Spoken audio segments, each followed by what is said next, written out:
I never thought I would stand at my mother's grave and feel something other than grief. But as I watched them lower her casket into the cold November earth, surrounded by family, friends, and neighbors who had come to pay their respects, I felt something else entirely.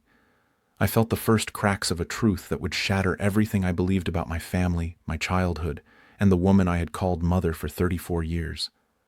My name is Daniel Harrison, and this is the story of how my mother's funeral revealed a secret so devastating that it turned my own blood into strangers and exposed a web of lies that had been spinning for nearly 4 decades.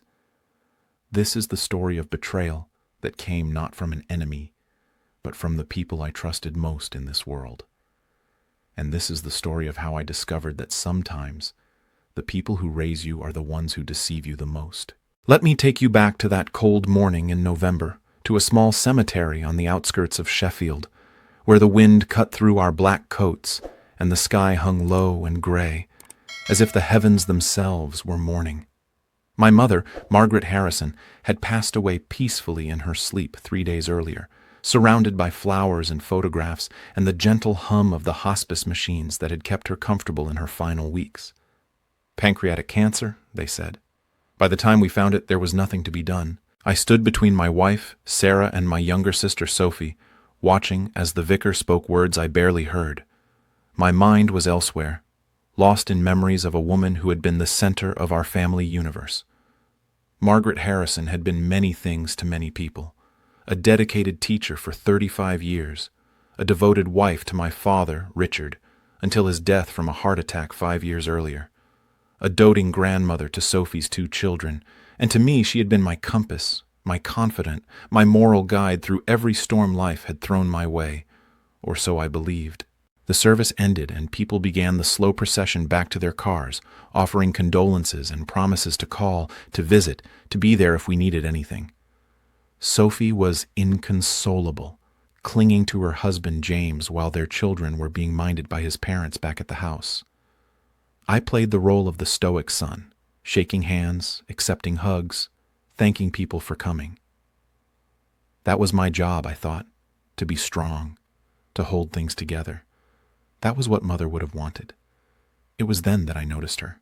A woman standing alone at the edge of the cemetery, near an old oak tree whose bare branches reached toward the sky like skeletal fingers. She was perhaps in her late 30s, dressed in an expensive black coat, her blonde hair pulled back in a severe bun. She wasn't approaching anyone, wasn't speaking to anyone. She simply stood there, watching. And when our eyes met across the rows of headstones, she didn't look away. She held my gaze with an intensity that made my stomach tighten with unease.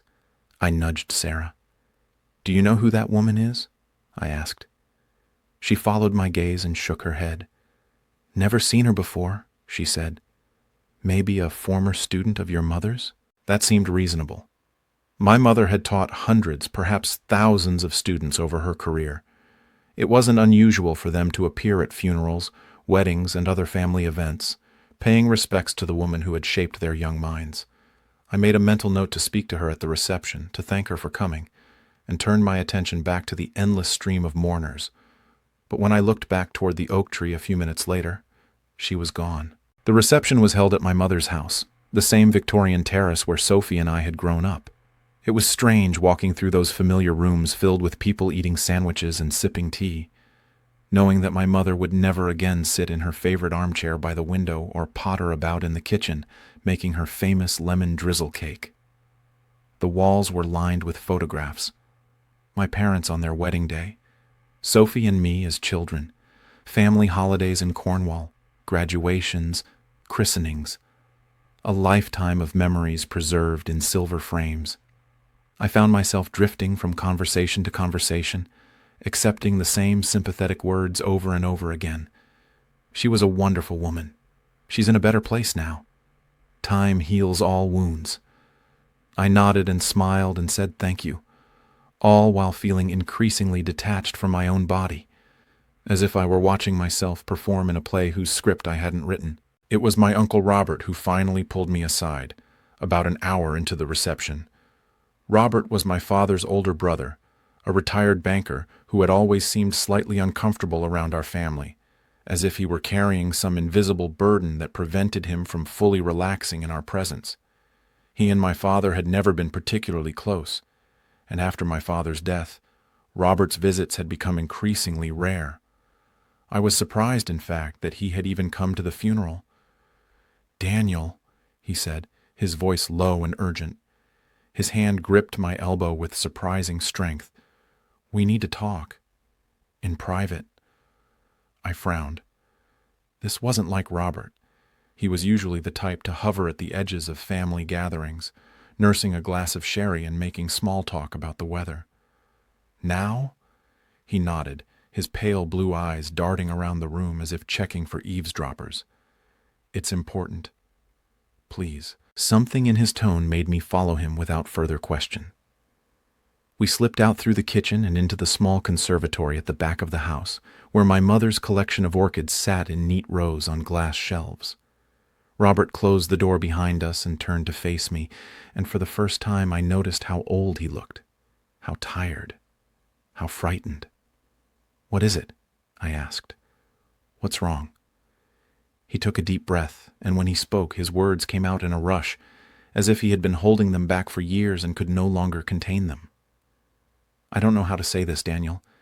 I've been carrying this secret for nearly 40 years, and I promised your mother I would take it to my grave. But she's gone now, and there are things you need to know, things that will come out whether I tell you or not." My heart began to beat faster. "What are you talking about?" Robert reached into his jacket pocket and withdrew an envelope, yellowed with age and creased from years of handling. He held it out to me with a trembling hand.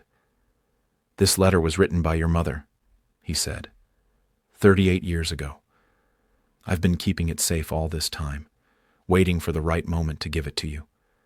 I don't think there will ever be a right moment. But with Margaret gone, I don't have a choice anymore." I took the envelope, noting the familiar loops of my mother's handwriting on the front. It was addressed simply to "my children." My throat tightened. "What is this?" Robert shook his head. "I think you need to read it for yourself. And Daniel," he paused, his voice cracking, "I'm sorry. I'm so sorry." Before I could ask him what he was apologizing for, he slipped out of the conservatory and disappeared into the crowd of mourners, leaving me alone with a letter that would change everything. I stared at the envelope for a long moment, my mind racing with possibilities. A secret kept for 38 years. Something my mother had never told me. Something that had clearly haunted my uncle for decades. Part of me wanted to stuff the letter back in my pocket and forget I had ever seen it. Whatever was written on those pages, I knew instinctively that it would alter the way I saw my family, my past, my entire life. But I had never been the type to run from the truth. So I opened the envelope. The letter was 3 pages long, written in my mother's careful script. As I read, the blood drained from my face, and I had to grip the edge of a plant stand to keep myself from swaying. "My darling children," the letter began. "If you are reading this, then I am gone, and the time has come for you to know the truth about your family. This is the hardest thing I have ever had to write, but you deserve to know what happened before you were born. You deserve to know about your sister. Your sister." I read those words 3 times, certain I must be misunderstanding.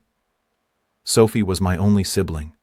She was 3 years younger than me, and we had grown up together in this house, sharing bedrooms and squabbles and inside jokes. There was no other sister. There couldn't be. But my mother's letter told a different story. "Before I married your father," she wrote, "I was engaged to another man. His name was Thomas Lawson, and I loved him deeply. We were young, only 20, and when I discovered I was pregnant, we were overjoyed. We planned to marry immediately and raise our child together. But fate had other plans. 3 weeks before our wedding, Thomas was killed in a car accident. I was devastated. I was alone, pregnant, and terrified. My parents, your grandparents, were strict and traditional. The idea of their daughter having a child out of wedlock was unthinkable to them. They insisted that I give the baby up for adoption. They said it was the only way to preserve my reputation, my future, my chances of finding a respectable husband. I was young and scared and still grieving Thomas, and I didn't have the strength to fight them. I gave birth to a baby girl on March 15th, 1986. I held her for only a few hours before they took her away. I named her Emma, after Thomas's mother, and then I tried to forget she ever existed. I met your father 2 years later, and we married, and I told him nothing about Emma. I buried that secret so deep that sometimes I almost convinced myself it had never happened. When Daniel was born and then Sophie, I poured all my love into you, hoping that somehow it would make up for the child I had given away. But guilt is a terrible thing. It eats at you, slowly, over the years. I never stopped thinking about Emma. I never stopped wondering where she was, who she had become, whether she was happy. I hired a private investigator when she turned 18, just to know that she was alive and well. He found her. She had been adopted by a lovely couple in Manchester, and she had grown into a beautiful, intelligent young woman. I was relieved. I told myself that I had made the right decision, that she was better off without me, that some secrets were meant to stay buried. I was wrong. I found out last year, just before my diagnosis, that Emma had been searching for me too. She had discovered the truth about her adoption and had spent years trying to track down her biological parents. She found me. She reached out, and I was too much of a coward to respond. I know now that I should have contacted her. I should have explained, apologized, tried to build some kind of relationship before it was too late. But I was afraid of how you would react, Daniel and Sophie. Afraid of what it would do to our family, afraid of facing the daughter I had abandoned nearly 4 decades ago. I am asking you now, from beyond the grave, to do what I could not. Find Emma. Tell her that I loved her, even though I gave her away. Tell her that I thought about her every single day of my life, and tell her that I am sorry. I am so, so sorry. Your loving mother, Margaret. I don't know how long I stood there in that conservatory, holding my mother's letter, feeling the ground shift beneath my feet. Minutes, perhaps. Hours. Time had lost all meaning. A sister. I had a sister. Not Sophie, who was even now in the other room crying into her husband's shoulder. Another sister. An older sister. A woman named Emma who had been born 4 years before me and given away like an unwanted parcel. My mother had kept this secret for 38 years. She had looked me in the eye every single day of my life and never once mentioned that somewhere out there I had another sibling. She had taught me the importance of honesty, of integrity, of always telling the truth even when it was difficult. And all the while, she had been living the biggest lie of all. I felt something shift inside me then. The grief I had been feeling for my mother began to curdle into something else. Something harder. Something colder. I didn't have a name for it yet, but I would come to know it intimately in the weeks and months ahead. It was betrayal. I showed the letter to Sophie that evening, after the last of the mourners had finally left and we were alone in our mother's living room, surrounded by the detritus of death. Sympathy cards, wilting flowers, half-empty bottles of wine. She read it in silence, her face cycling through a dozen emotions: confusion, disbelief, shock, and finally a rage that matched my own. How could she?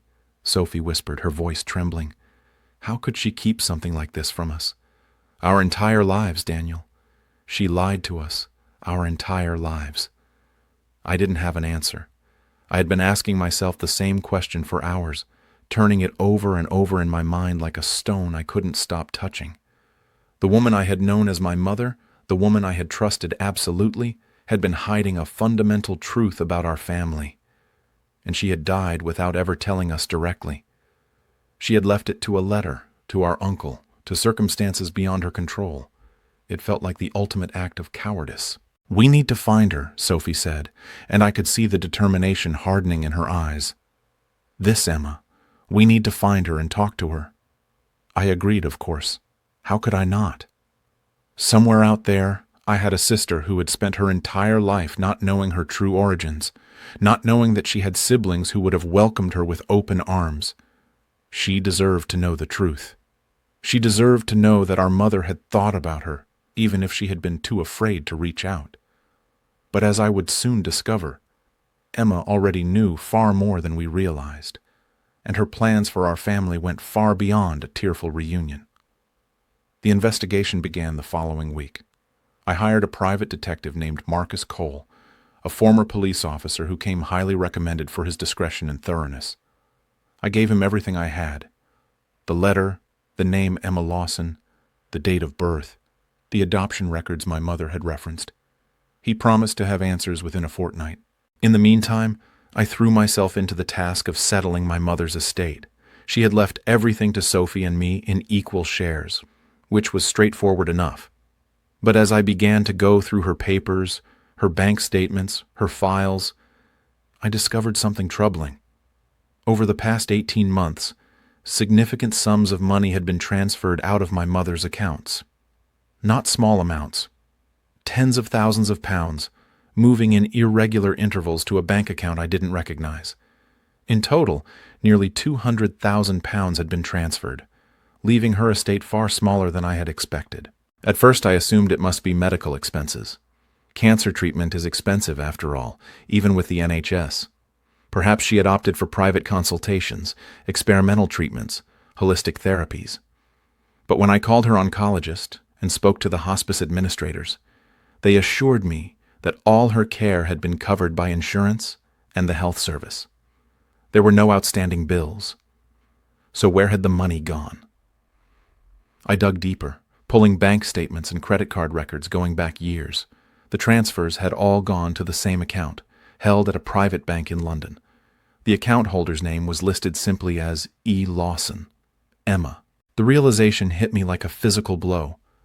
My mother had been sending money to Emma, huge amounts of money, drained from her savings and investments over the past year and a half. But why? The letter had said my mother was afraid to reach out, that she had never responded to Emma's attempts at contact. If that were true, why would she be sending her hundreds of thousands of pounds? Unless the letter wasn't entirely truthful. Unless my mother had been hiding even more than we knew. Marcus Cole confirmed my suspicions 3 days later. He called me late one evening just as I was about to leave my office in Leeds and asked me to meet him at a pub near the train station. When I arrived, he was sitting in a corner booth with a manila folder in front of him and a grim expression on his face. "You're not going to like what I found," he said, sliding the folder across the table. I opened it and began to read. Inside were photographs, documents, financial records, and a detailed timeline of Emma Lawson's life. And as I turned page after page, I felt my blood run cold. Emma Lawson had indeed been adopted as an infant, just as my mother's letter had described. She had grown up in Manchester with loving parents, excelled in school, and gone on to study finance at the University of Edinburgh. After graduating, she had worked for several prestigious firms before eventually starting her own financial advisory business, which catered to wealthy individuals looking to protect and grow their assets. On the surface, it seemed like a success story, a woman who had overcome the circumstances of her birth to build a life of accomplishment and stability. But Marcus had dug deeper, and what he had found was far darker. 5 years ago, around the time of my father's death, Emma had hired her own private investigator to track down her biological parents. She had discovered my mother's identity within months and had spent the next several years gathering information about our family, our addresses, our jobs, our financial situations, our habits, our routines, our relationships. She knew everything about us, and she had been planning something for a very long time. The money transfers I had discovered were just the beginning. According to Marcus's research, Emma had been in regular contact with my mother for nearly 2 years, though my mother had clearly hidden this from everyone, including Uncle Robert. The communications had started with letters, then phone calls, then meetings. Emma had presented herself as a long-lost daughter seeking reconciliation, and my mother, weighed down by decades of guilt, had fallen for it completely. But reconciliation wasn't what Emma wanted. What Emma wanted was revenge. Marcus showed me copies of emails he had obtained, communications between Emma and an associate whose name I didn't recognize. In them, Emma laid out her plan with chilling precision. She was going to make Margaret Harrison pay for abandoning her. She was going to strip her of everything: her money, her reputation, her relationship with her real children. And when she was finished, she was going to destroy whatever was left of our family. The £200,000 was just the start. Emma had convinced my mother that the money was needed for a business investment, a fund that would eventually benefit all of us. She had manipulated my mother's guilt, her desire for absolution, her desperation to make amends for the decision she had made nearly 4 decades ago. And my mother, trusting and naive, had handed over her life savings without ever questioning where it was really going. But that wasn't the worst of it. According to the emails, Emma had been planning to attend my mother's funeral. She had been planning to reveal herself to Sophie and me in the most dramatic way possible, to expose our mother's secret in front of everyone we knew, to turn our grief into a spectacle. The only reason she hadn't gone through with it was because my mother had died sooner than expected.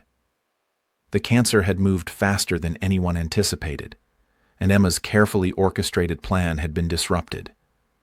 But she wasn't finished, not by a long shot.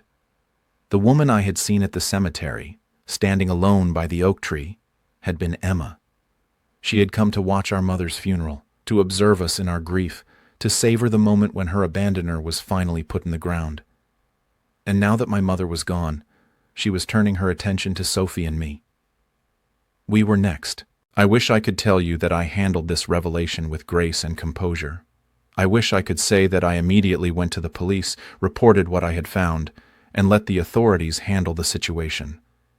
But the truth is, I was consumed by rage, a rage unlike anything I had ever felt before.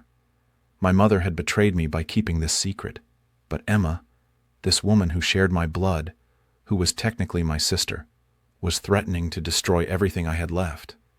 My family, my reputation, my future. And she was doing it coldly, methodically, without any apparent conscience or remorse. I understood intellectually that she had reasons to be angry. She had been given away at birth, denied the family and the life that Sophie and I had enjoyed. That kind of abandonment leaves scars that never fully heal. But understanding her pain didn't mean I could forgive what she was doing. It didn't mean I could sit back and let her tear apart the people I loved. I decided then and there that I was going to stop her. Not just stop her. I was going to expose her. I was going to make sure that everyone knew exactly what kind of person Emma Lawson really was. And I was going to do it in a way that left her with nothing, just as she had tried to do to my mother, just as she was planning to do to me. The question was how. I spent the next several weeks gathering intelligence. Marcus continued his investigation, digging into Emma's business dealings, her personal relationships, her financial history. What he found was a woman who had built her entire career on manipulation and deceit. Emma's financial advisory firm, it turned out, was little more than a sophisticated scam. She targeted wealthy, vulnerable individuals, often the elderly or recently bereaved, and convinced them to invest their money in funds that promised extraordinary returns. But those returns never materialized. The funds were shells designed to funnel money into accounts that Emma controlled. By the time her victims realized they had been deceived, their savings were gone, and Emma had moved on to her next target. My mother had been just one of dozens of victims over the past decade. The authorities had investigated Emma twice before, but she was clever. She covered her tracks well, used intermediaries and offshore accounts, and always stayed just ahead of the law. Neither investigation had resulted in charges, and Emma had continued her operations with impunity. But she had made mistakes, small ones, easily overlooked if you weren't looking closely.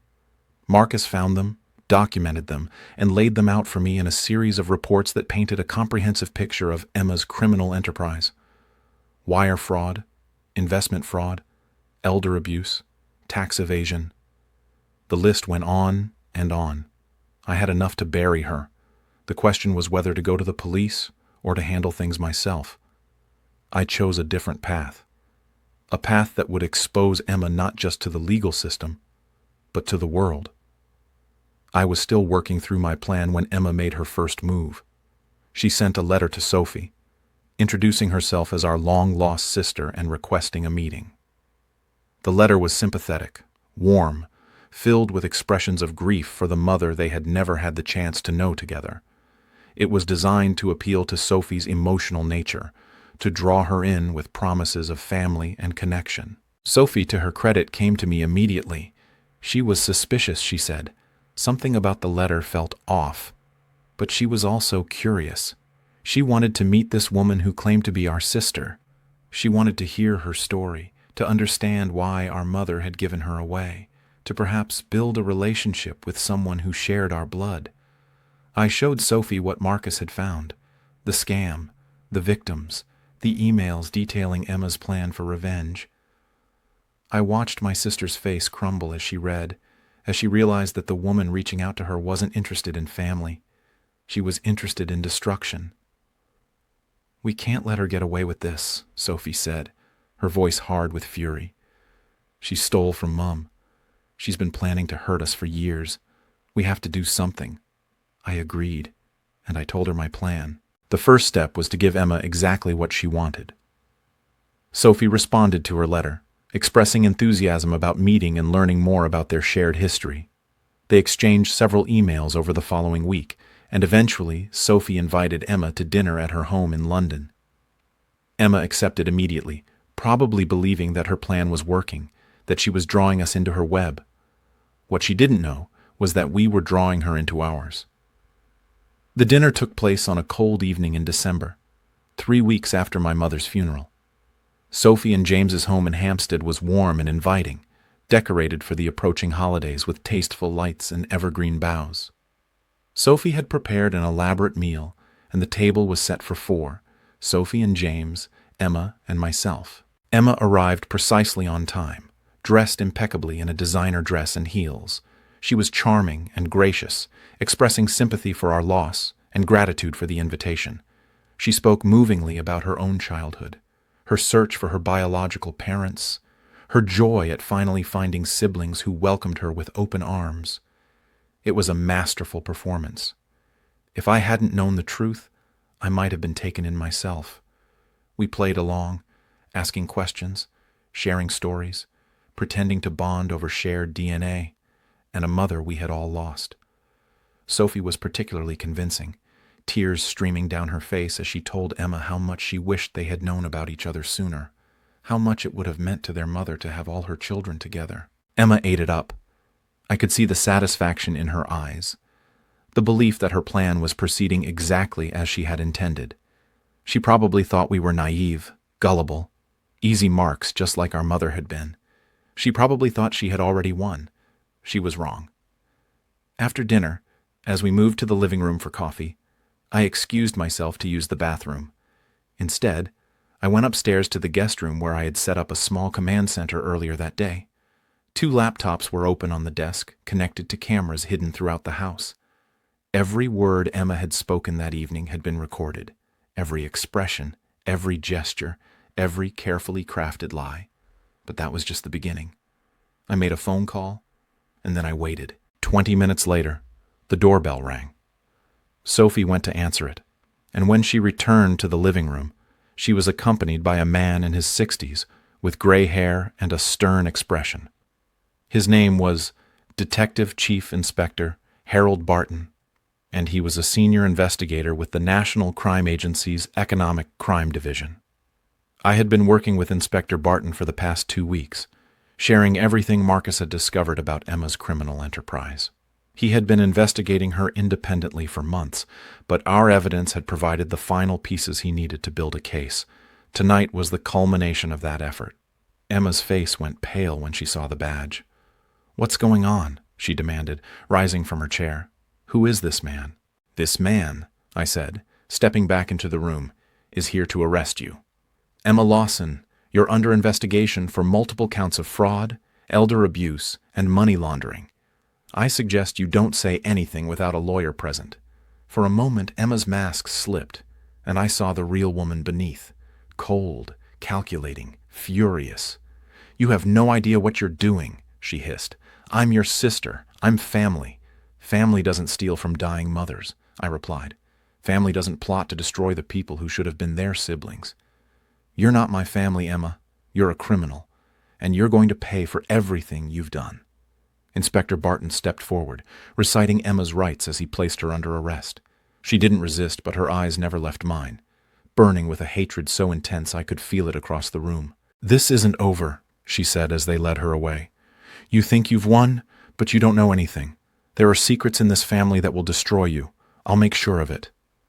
I watched her go without flinching, let her threaten, let her rage. She had underestimated us, and now she was going to face the consequences. But as the door closed behind her, I couldn't shake the feeling that she was right about one thing. This wasn't over, not even close. The weeks that followed were a whirlwind of legal proceedings, media attention, and family turmoil. Emma's arrest made headlines across the country. Financial advisor accused of defrauding elderly clients. Long-lost sister arrested for £1,000,000 scam. Family secrets exposed in shocking fraud case. The details that emerged during the investigation were worse than I had imagined. Emma had been running her scheme for over a decade, defrauding at least 43 victims of more than £3,000,000. Many of them were elderly, lonely, vulnerable, people who had trusted her with their life savings and been left with nothing. Several had lost their homes. 2 had died in poverty, unable to afford the care they needed in their final years. My mother had been her largest single victim, but she was far from the only one. And as the scope of Emma's crimes became clear, any sympathy I might have felt for her difficult beginnings evaporated entirely. This wasn't a woman lashing out from pain. This was a predator who had chosen to hurt others for profit, and who had used her own tragic history as a cover for her crimes. But Emma's arrest didn't solve all our problems. In fact, it created new ones. The media attention brought scrutiny to our family that we had never experienced before. Reporters camped outside Sophie's house and my flat. They dug into our backgrounds, our finances, our relationships. They painted my mother as both victim and villain, a woman who had made a terrible choice in her youth and spent the rest of her life paying for it. They also found other secrets, secrets I had never known about. My father, it turned out, had known about Emma. He had known from the very beginning of his marriage to my mother. Uncle Robert confirmed it during a painful conversation a few days after Emma's arrest. Richard had discovered the truth shortly after their wedding, when he had found an old letter from the adoption agency among my mother's things. Rather than confronting her, he had chosen to keep the secret, to protect her from the shame and judgment he knew would follow if the truth came out. It was a decision that would have consequences for decades. My father had spent his entire marriage carrying the burden of my mother's secret. It had affected him in ways I was only now beginning to understand. His distance, his reserve, his reluctance to engage emotionally with his children, all of it made sense in light of this revelation. He had been protecting us in his own misguided way from a truth he thought would destroy our family. And in the end, it had nearly done exactly that. But the biggest secret was still to come. 3 months after Emma's arrest, I received a call from Marcus Cole. He had been continuing his investigation, tying up loose ends and gathering additional evidence for the prosecution. In the process, he had discovered something that made everything else pale in comparison. Emma Lawson was not my mother's only secret child. There had been twins. 2 babies born on that cold March day in 1986. 2 little girls separated at birth and sent to different adoptive families. Emma had gone to Manchester. Her twin sister had been sent overseas, to the United States. Her name was Catherine. And unlike Emma, Catherine had never known she was adopted. I sat in stunned silence as Marcus explained what he had found. My grandparents, apparently, had been even more thorough in their deception than I had realized. They had arranged for the twins to be split up specifically to make it harder for anyone to ever piece together the truth. Different agencies, different countries, different names. It was a level of planning and coordination that spoke to a desperate desire to erase the evidence of my mother's shame. But traces remained. Marcus had found them in old medical records, birth certificates, adoption agency files that should have been sealed but had been digitized and stored in databases that a skilled investigator could access. The evidence was irrefutable. My mother had given birth to twins, and she had given them both away. Did she know? I asked, my voice barely above a whisper. Did my mother know there were two of them? Marcus shook his head. I don't think so. Based on the records I've seen, it looks like she was only told about one baby. The separation was done immediately after birth, before she even had a chance to hold them. It's possible she never knew. I didn't know whether that made things better or worse. But I knew one thing for certain. Catherine deserved to know the truth. She deserved to know that somewhere out there she had a twin sister, half-siblings, a family history that had been hidden from her for nearly 40 years. And if Emma's example had taught me anything, it was that secrets like this had a way of coming out eventually, usually in the worst possible way. I decided to find her. Not to expose her, not to upend her life, but to give her the chance to know her origins. It was what I would have wanted if our positions had been reversed. It was what our mother should have done if she had known, if she had had the courage. It took another month to track Catherine down. She was living in Seattle, Washington, working as a pediatric nurse at a children's hospital. She was married with 3 children, active in her church, beloved by her patients and colleagues. By all accounts, she was a kind, compassionate, generous person, nothing like her twin. I wrote her a letter. It took me weeks to get the words right, to explain who I was, what I had discovered, what it meant for both of us. I told her about our mother, about Emma, about the circumstances of her birth and adoption. I apologized for the secrets that had been kept, for the lies that had been told, for the family she had been denied. And then I waited. Her response came 3 weeks later in the form of a phone call. I was in my office when my mobile rang, and when I answered, I heard a woman's voice, soft and trembling with emotion. "Is this Daniel Harrison?" she asked. "Yes," I said. "Is this Catherine?" There was a long pause, and then she said, "I think you might be my brother." The conversation that followed was one of the most meaningful of my life. Catherine told me about her childhood in Colorado, about her loving adoptive parents, about the comfortable life she had built in Seattle. She told me that she had always known she was adopted, but that her parents had given her no information about her birth family. She had wondered occasionally about where she came from, but had never felt the need to search. Until she received my letter. Learning that she had a twin sister had shaken her to her core. Learning that her twin was a convicted criminal currently awaiting trial for fraud had shaken her even more. But what affected her most, she said, was learning that she had siblings, a brother and a sister who had grown up in England, who had lived normal lives, who had been loved by the mother she had never known. She asked about Margaret. She asked about our childhood, our father, our memories. She asked about Sophie and our extended family, about where we had grown up and what our lives were like now. She drank in every detail as if she were parched and my words were water. And then she asked about Emma. I told her everything, the scam, the victims, the arrest, the revelation of her true nature. Catherine listened in silence, and when I was finished, she let out a long, shaky breath. "How could we be so different?" she asked. "We shared a womb. We have the same DNA. How could she turn out like that while I turned out like this?" I didn't have an answer. Nature versus nurture, perhaps. The luck of the draw. The choices we make as we grow and change. Whatever the explanation, it was clear that Catherine and Emma were nothing alike, and that this was probably the only mercy in the entire tragic story. Catherine flew to England a month later. She met Sophie and me in London, at the same house where Emma had been arrested.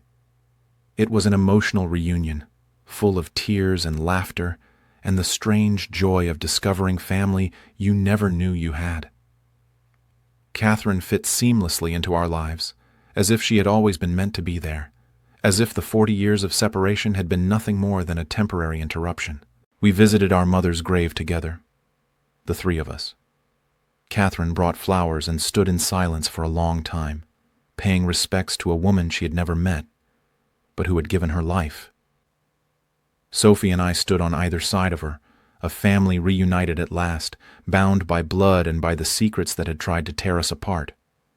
Emma, meanwhile, remained in custody awaiting trial. The evidence against her was overwhelming, and her lawyers had advised her to consider a plea deal. But Emma refused. She maintained her innocence, claimed she was being persecuted, insisted that the family she had never known was conspiring against her. The trial began in May, nearly 6 months after our mother's funeral. It was a media circus, with reporters and cameras crowded outside the courtroom every day. Sophie, Catherine, and I attended as witnesses, along with dozens of Emma's other victims and their families. The testimony was damning. Former clients described how Emma had charmed them, manipulated them, convinced them to hand over their life savings with promises of incredible returns. Financial experts traced the movement of funds through a labyrinth of shell companies and offshore accounts, all ultimately leading back to Emma's personal control. And I took the stand to describe how Emma had targeted our mother, exploited her guilt, and stolen her money under the guise of family reconciliation. Through it all, Emma sat at the defense table, her face a mask of cold fury. She never looked at us, never acknowledged our presence, but I knew she was aware of us, every moment, every day. I knew she was seething with resentment at the siblings who had stopped her plans, who had exposed her crimes, who had brought her to justice. On the final day of the trial, before the jury retired to deliberate, Emma asked to address the court. Her lawyers tried to stop her, but she insisted. What she said then revealed the depth of her hatred and the twisted logic that had driven her actions. "I was abandoned," she began, her voice steady and cold.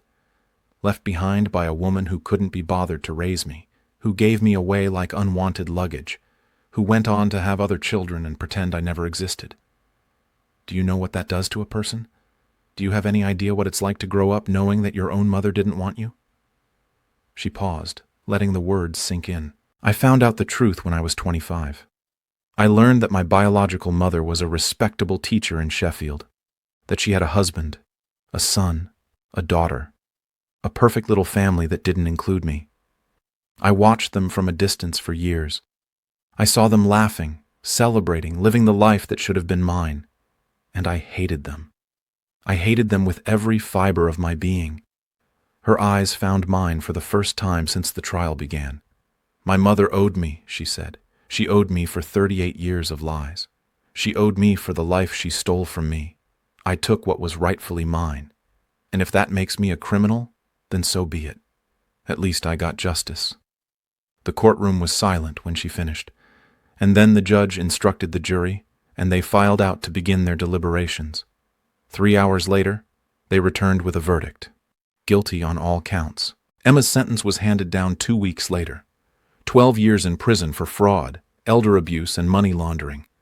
Restitution ordered to all identified victims. And a permanent record that would follow her for the rest of her life.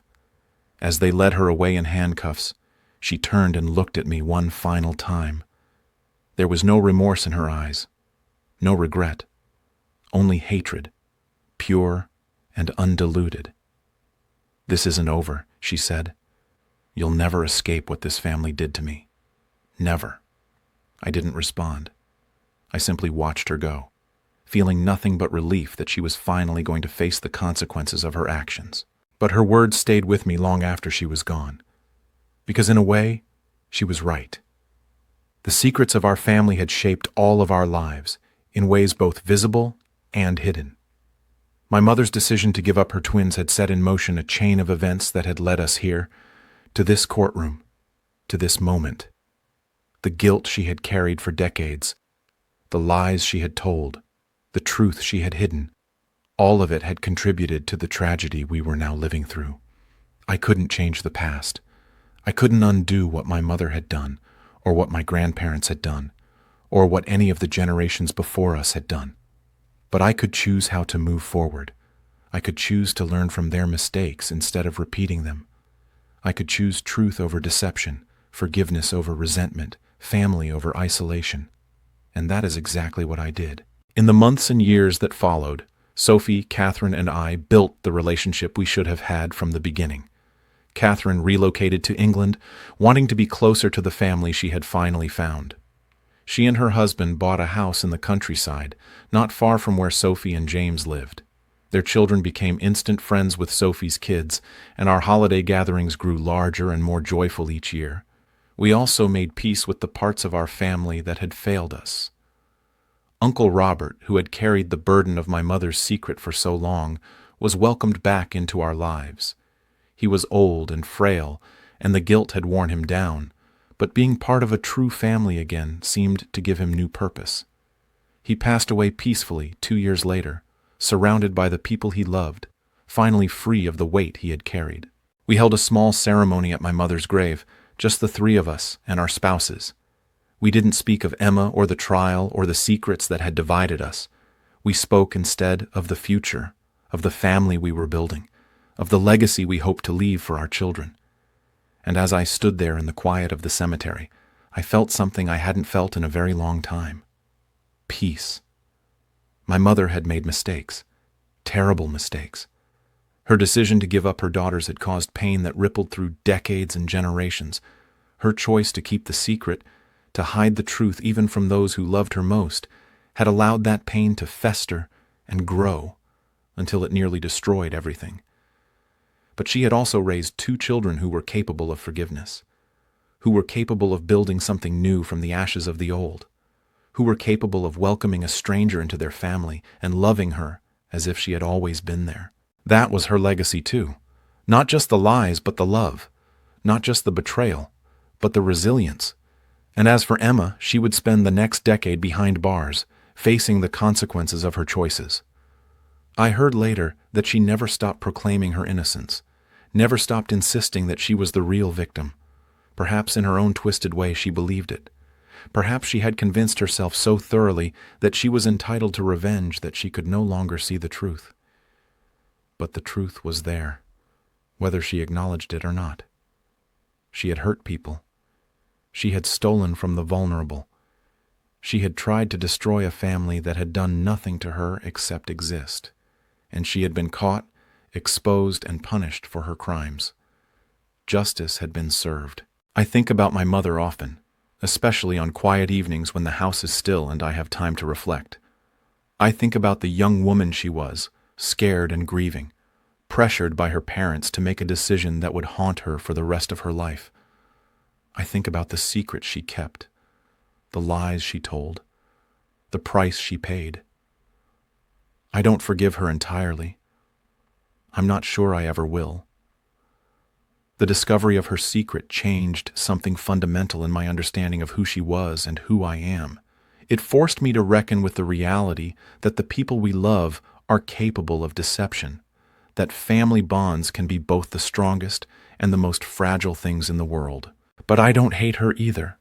I've learned that betrayal rarely comes from evil intent. More often, it comes from fear, from shame, from the desperate desire to protect the people we love, from truths we think will hurt them. My mother didn't hide Emma because she was cruel. She hid her because she was afraid of judgment, afraid of rejection, afraid of losing the family she had built on foundations of sand. In the end, the truth came out anyway. It always does. Secrets have a way of surfacing, no matter how deeply we bury them, no matter how desperately we try to keep them hidden. They rise like bodies from deep water, bloated and unrecognizable, but undeniably present. The only question is whether we face them on our terms or on someone else's. My mother died without facing her truth. She left it to me, to Sophie, to a letter in an envelope passed down by a guilty uncle. She never had to look into Emma's eyes and explain why she made the choice she made.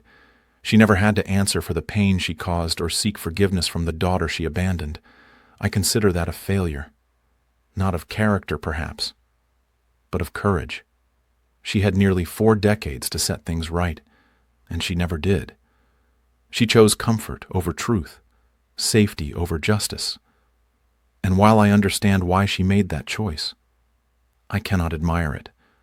But I also recognize that I might have done the same in her position. It's easy to judge from a distance, to imagine that we would be braver, more honest, more willing to face the consequences of our actions. But when the moment comes, when the choice is between exposure and concealment, between pain and peace, many of us choose the easier path. I try not to. I try to remember what my mother's secrets cost her, cost all of us. I try to live my life with as much transparency as I can manage, to tell the hard truths even when they're uncomfortable, to face my mistakes instead of hiding from them. It's not always easy, but it's necessary. Last year, on the 5th anniversary of my mother's death, Sophie, Catherine, and I gathered at her grave with our families. It was a beautiful autumn day, the kind my mother always loved, with golden leaves falling from the trees and a crisp breeze carrying the scent of wood smoke. We brought flowers and photographs and stories from the past year. We told her about our children's accomplishments, our challenges, our joys and sorrows. We spoke to her as if she could hear us, and perhaps in some way, she could. And then Catherine said something that has stayed with me ever since. "I used to be angry at her," she said, "for giving me away, for keeping us apart, for all the years we lost. But I've realized something. The time we have now, the family we've built, it wouldn't have happened if the secrets hadn't come out. We found each other because of the truth, not in spite of it. And maybe that's the real lesson. That truth heals, even when it hurts." Sophie nodded, wiping tears from her cheeks. "She's right," she said. "Mum made mistakes, terrible ones. But we're here now, together because of those mistakes. We can't change the past. All we can do is learn from it." I looked at my sisters, at my wife, at the children running and laughing among the headstones. I thought about my mother, lying in the cold ground beneath our feet. I thought about Emma, still locked away, still nursing her grievances. I thought about all the ways families can hurt each other, and all the ways they can heal. And I realized that Catherine was right. The truth had nearly destroyed us. But in the end, it had saved us. That is the power of truth. It burns, but it also illuminates. It wounds, but it also heals. And in a family built on lies, it is the only thing that can set you free. My mother's funeral revealed a sister we never knew existed. 2 sisters, actually. One who became an enemy, and one who became family. It exposed secrets that had been hidden for decades, lies that had corrupted the foundations of our lives. It forced us to confront painful truths about the woman who raised us and the choices she made. But it also brought us together. Sophie, Catherine, and I are closer now than we ever would have been if the secrets had remained buried. We understand each other in ways that most siblings never do, bonded not just by blood, but by the shared experience of discovering who we really are. Emma is still in prison. She'll be released eventually, older and bitter, with nothing left of the empire of lies she once built. I don't know what will become of her. I don't know if she'll ever truly understand the harm she caused or find a way to make peace with her past. But that's not my concern. I've done what I needed to do, protected my family, exposed the truth, and ensured that justice was served. The rest is up to her. As for me, I've learned to live with the scars, the betrayal by my mother, the threats from Emma, the secrets that upended everything I thought I knew. They're all part of my story now. They've shaped me, changed me, made me stronger in ways I never expected. And they've taught me the most important lesson of all, that family is not just about blood. It's about the choices we make, the truths we tell, and the love we build together, one day at a time. That is the ending of my story, not with revenge, though there was certainly justice, not with anger, though I felt plenty of that along the way, but with peace, with acceptance, with the quiet satisfaction of knowing that I faced the truth, however painful, and came out the other side. My mother's funeral revealed a sister we never knew existed, but it also revealed something else, the strength of the family she left behind, a family that survived betrayal, overcame secrets, and emerged stronger than ever. And that, more than anything, is her true legacy.